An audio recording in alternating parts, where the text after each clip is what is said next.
সূত্র আছে, সূত্রটা একটু খাতায় সুন্দর করে টুকে নিতে পারেন। সেটা হচ্ছে যে মনে রাখতে হবে যে কোনো খেলার নাম এবং উপকরণ যদি একই জিনিস হয়, খেলার নাম এবং খেলার উপকরণ যদি একই জিনিস হয় তাহলে সেটি করণকারক হবে।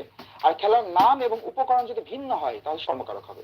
আবারও বলছি, খেলার নাম এবং উপকরণ যদি একই হয় তাহলে করণকারক, ভিন্ন হলে কর্মকারক। তাহলে এখন খেয়াল করে দেখেন, ছেলেরা ফুটবল খেলে, খেলার নাম কি? ফুটবল।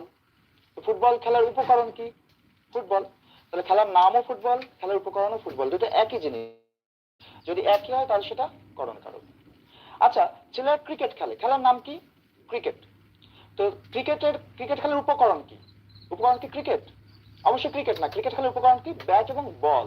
তার মানে ক্রিকেট খেলার নাম ক্রিকেট, তবে উপকরণ হচ্ছে ব্যাট বল। তাহলে দুইটা ভিন্ন জিনিস, সেটা কর্মকারক।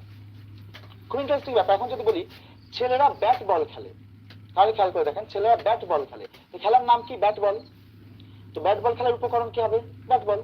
তার মানে এই ক্ষেত্রে কিন্তু খেলার নামও ব্যাট বল, উপকরণও ব্যাট বল, সুতরাং এটা কোন কারক হবে? করণ কারক হবে। ঠিক একইভাবে এটা খুব ভালো করে মনে রাখতে হবে যে কোনো খেলার নাম এবং